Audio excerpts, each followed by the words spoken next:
What's up, yeah, my fellow hunters, to another new episode of our Bloodborne walkthrough. For this episode, we're gonna be exploring the early part of this whole Forbidden Woods area. I know this whole area is gonna be a little bit tricky because of the whole layout of this, Forbidden Woods.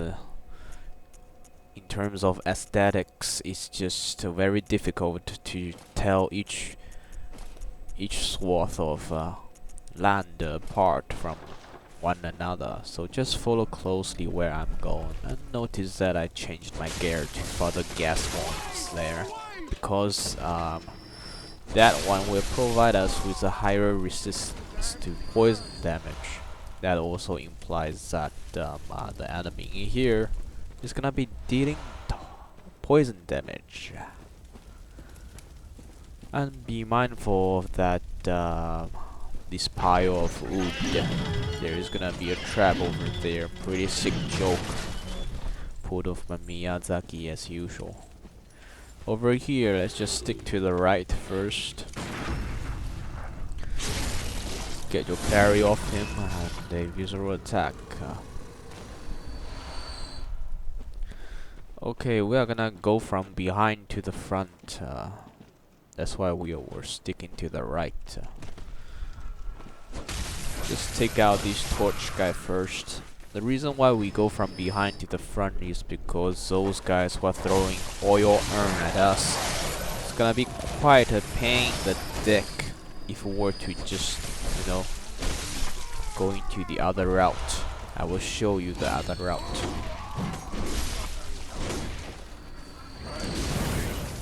It's okay that you are covering oil, but over here you can clearly see that there are a lot of deliberately placed bonfire just trying to get you burned. Yeah, this is the another route. You can see that we can either go from right or just go straight. So we opt for right just now. It's down here. Okay, let's just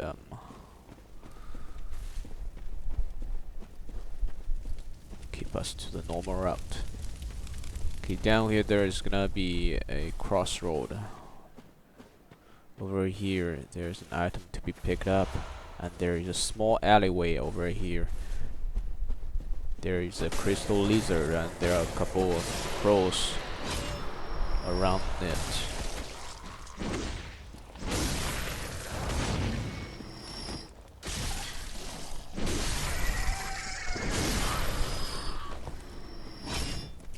Okay, after done killing those squirrels, let's just keep forging on.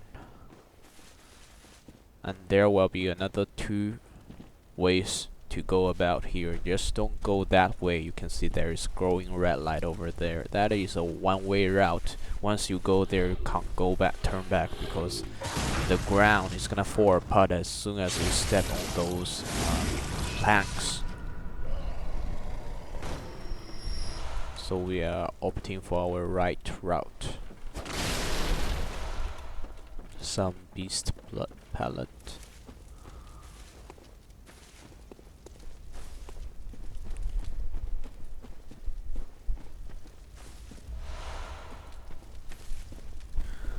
After done picking up all those items in that region, there is a gate up ahead. Just don't go inside just yet. Turn to your left.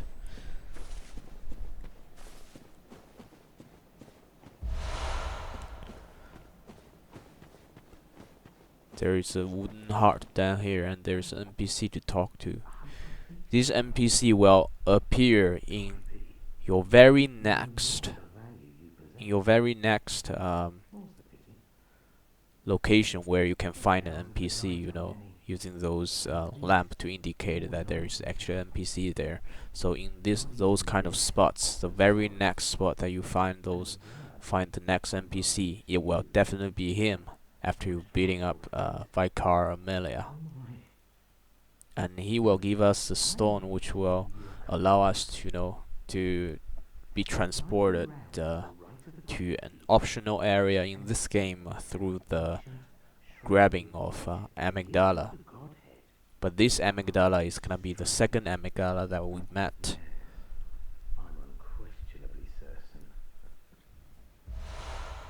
That's the stone we want.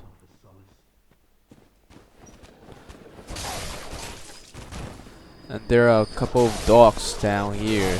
The cages, just clear them out. There are actually some dogs out of the cage, but we are gonna take a short detour in here.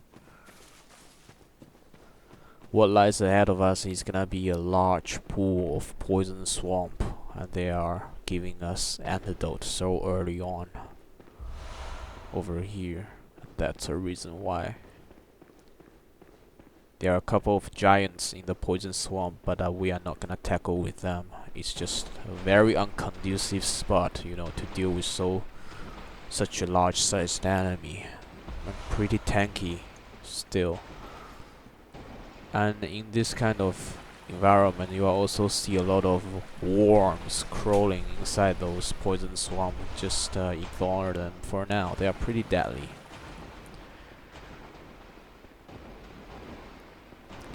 Okay, over here up the slope you'll see a ladder. This ladder will lead us back to a very familiar spot that we've been through earlier on.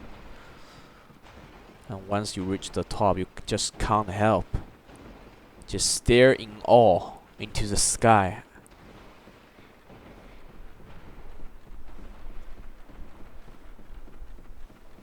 And commented how smartly and ingeniously From Software come up with such a intricate map design. Everything is so connected. The feeling of connectedness is just really fascinating in this kind of games, and it is also the reason why I love From Software's games. And here we are, Central Yarnum.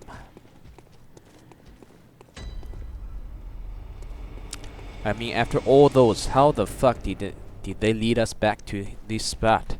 That's just insane. That really requires a lot of, you know, planning and all that to design such a map which will guide us back to the very first place that we started off all this.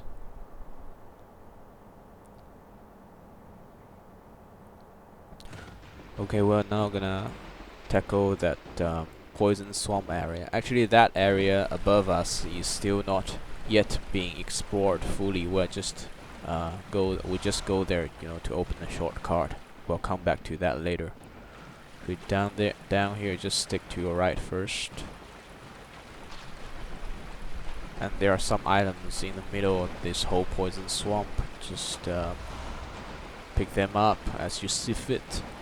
And you notice that there is a giant sitting down there. Didn't attack us. That's because I'm not really sure, but as long as you don't, you know, do the first strike, he will just leave you be. And over here, this is a dangerous spot. There are a lot of worms in here. The best strategy is just to tackle them one at a time, and they're pretty small and laying in its size, so it's very difficult to actually use your great sword to be able to hit them. So I died here, unfortunately. That really sucks, to be honest.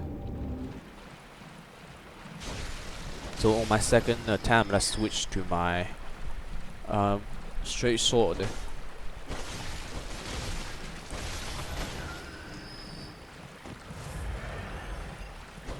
And they just, you know, intentionally put us in such a compact, very crowded tunnel, and put so many worms in here. That's just fucking nuts.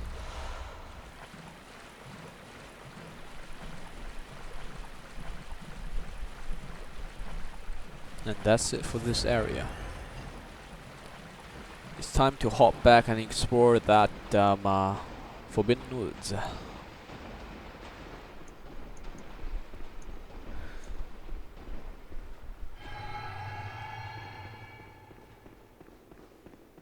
to explore the whole Forbidden Woods, it's gonna be taking quite some time. So this whole area is gonna be split into 2 episodes.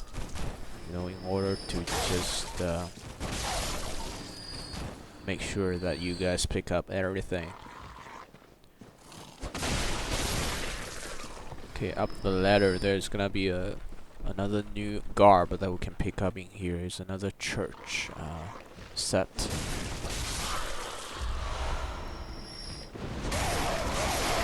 A couple of crows down here, and once you drop down off the roof, there are actually gonna be some wild dogs running free of cage. Yep.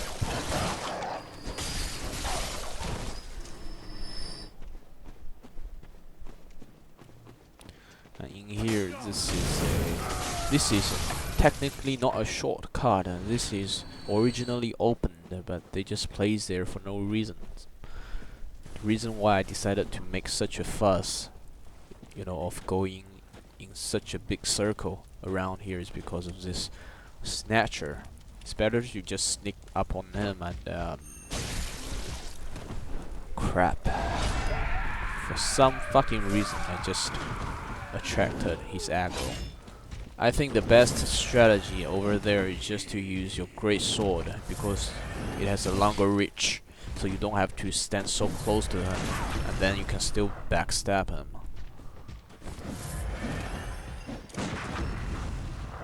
Wonderful.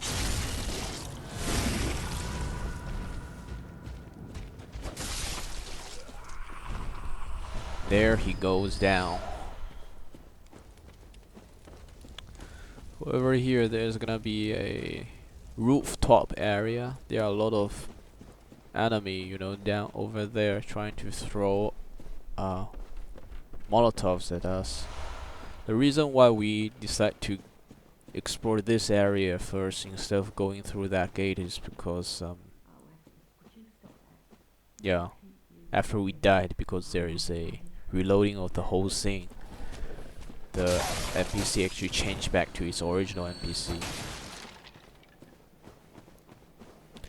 So the reason why we didn't go for that gate first is because we have to clear out those enemies on the rooftop, because there is actually a part of the area down there inside that gate area that is covered in oil, which is just right below us.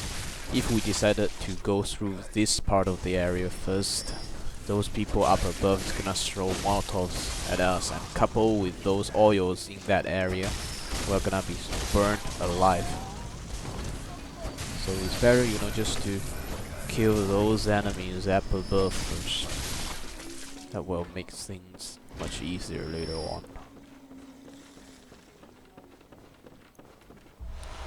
And this will also result us in, you know, going from behind to the front through that gate area.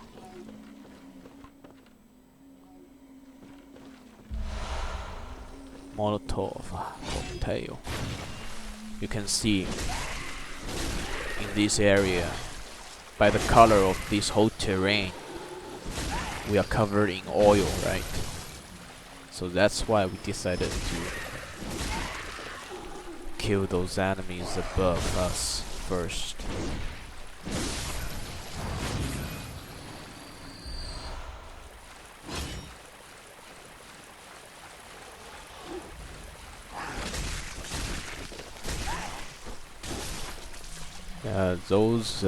This kind of enemy is pretty weak to thrust attack. And this is a gate area that we saw earlier. Let's take out a couple of enemies in here.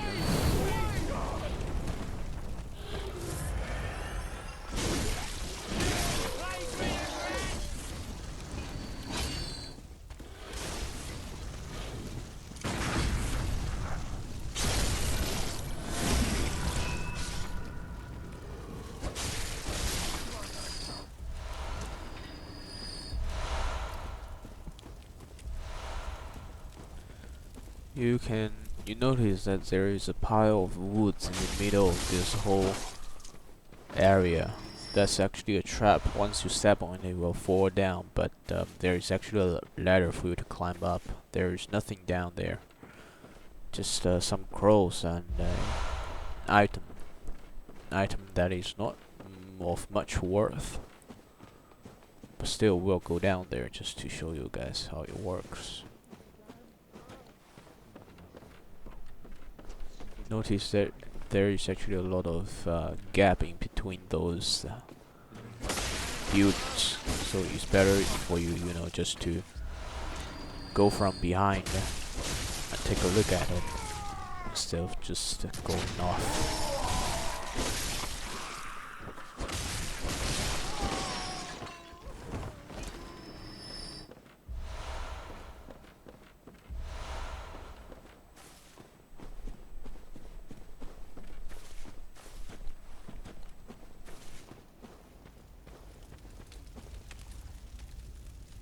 Yeah, that's the spot where you're gonna fall. You're gonna fall if you decide to go to that area with those red light glowing. You notice that there is a plank structure for you to stand on, but that is very unstable. It's gonna fall apart as soon as you step on it. We're gonna step on that pile of woods just to show you guys. We'll actually drop down here. Some antidotes. And over here, that was a fucking close shave. Never had I imagined I would be so fucking... I would lose so much of a health bar to crows. That was a indeed narrow escape. Okay, that's done. Now we're gonna venture ahead to the other end of that oil area.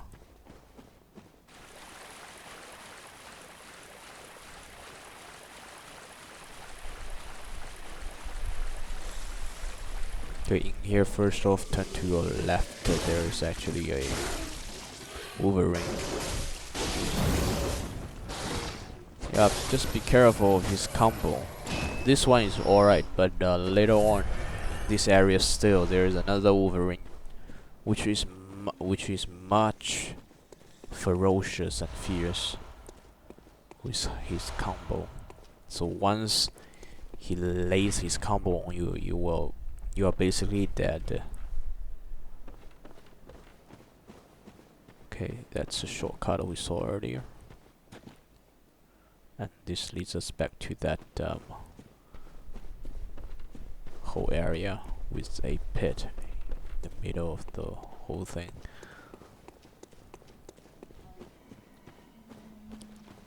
Okay, up ahead there's actually gonna be a enemy who are shooting a cannon at us. But we are so far we are still out of his range.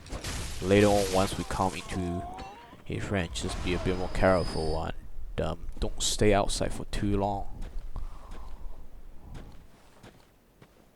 Yeah, you can see that projectile. The key here is just to try to stay indoors as long as much as possible.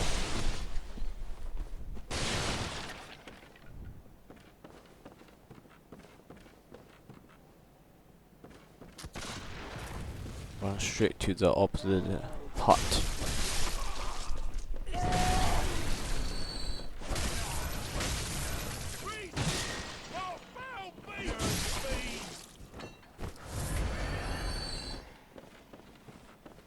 And then over here we're gonna run diagonally.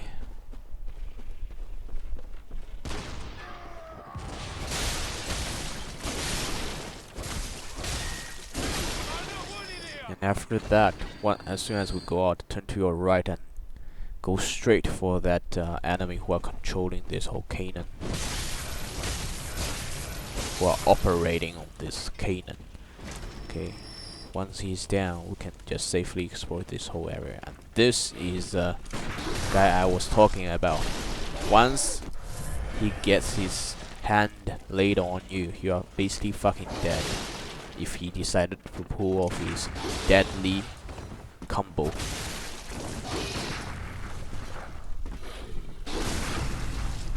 Yeah, I got lucky there.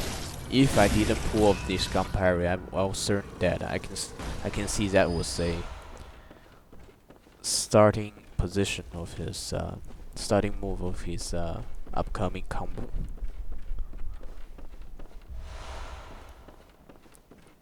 Just double check whether we have explored anything or we have missed anything. Okay, and that's it. Okay, keep going straight ahead and turn to your right first. There's an item in here. And once we are in this building, we are gonna see another type of enemy, another new type of enemy, who is a Yanamite at first sight, but as soon as you attack him, there were actually a lot of snake heads popping out of his heads. Those snake heads will attack you and they will deal poison damage. Their successive continuous attacks are pretty deadly, but this kind of enemy is also quite easy to parry.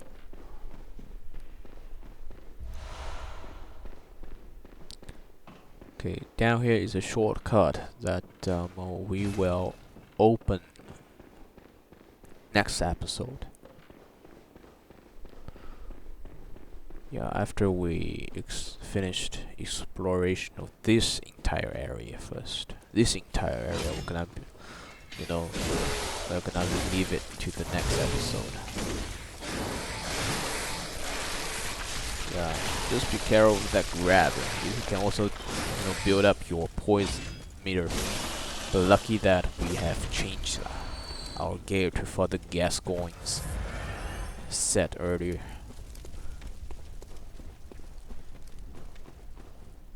Okay, and to the right of us is another shortcut, and that will lead us to that wooden hut just beside our lamp. We will meet an NPC here.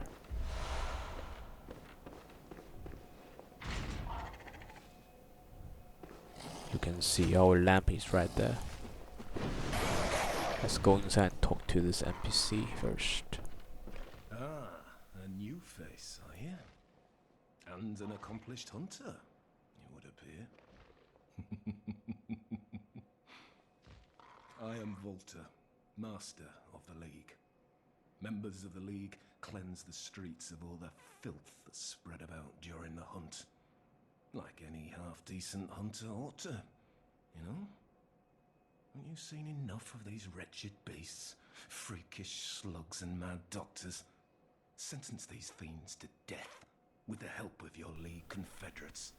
What do you say? Why not join the League?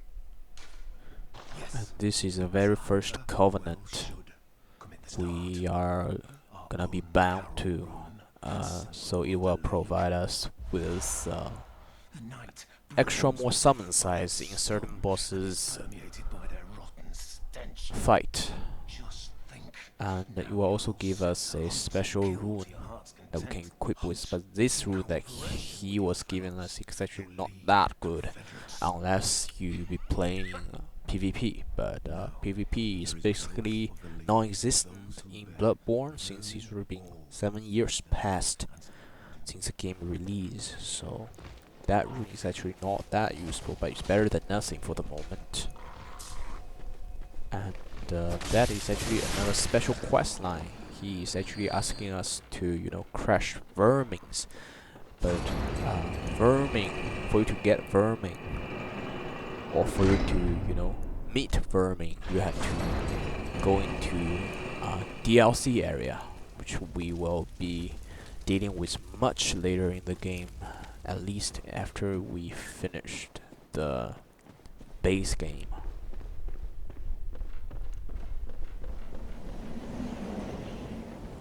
Okay, there are actually a couple of spots over here, point of interest, that we haven't managed to explore first. Okay, down here, just drop from that edge. Okay, this one is also pretty deadly, very easy. Yup, that's the combo I was talking about. This one is the same as that one, that Canaan area. Extreme deadly, you can see right there, that combo. You just don't have enough time to react, and you're already fucking dead.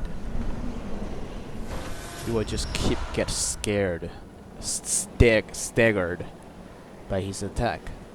Don't even have a moment of respite.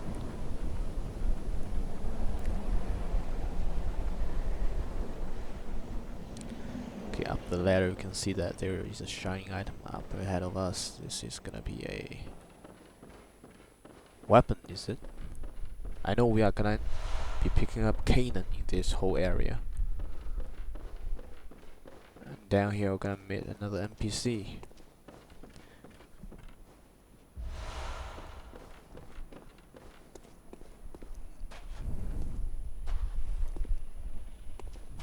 You can clearly see that this NPC is actually trying to feed on to those corpses.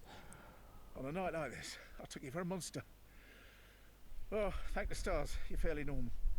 Actually, this NPC, he himself is actually a beast.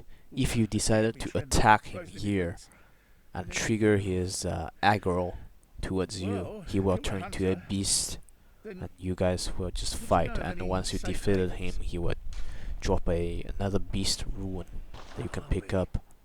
Thank you. So we will send him to Yusefka's clinic. If we were to send him to Odin's chapel, he will eat up every single NPC in that chapel after a certain boss is defeated. Thank you.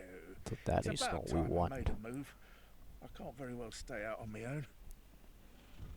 Thank you. I can't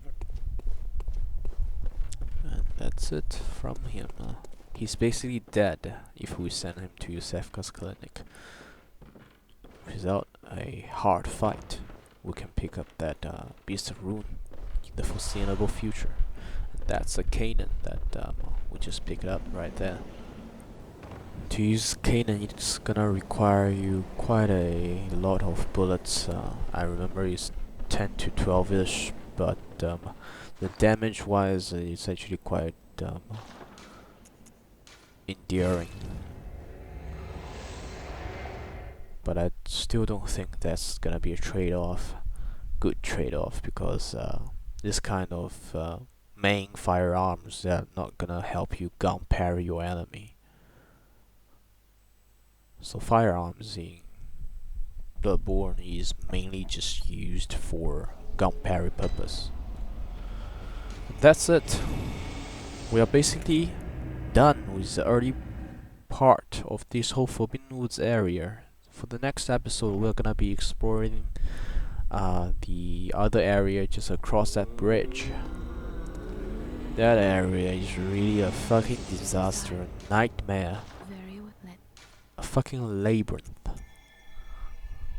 I mean, it's just so complicated and easy to get lost there, because you just, based on aesthetics of this whole layout, you can clearly see that we can't tell the distinct feature of each part of the area. That's why we are so easy to get lost in there.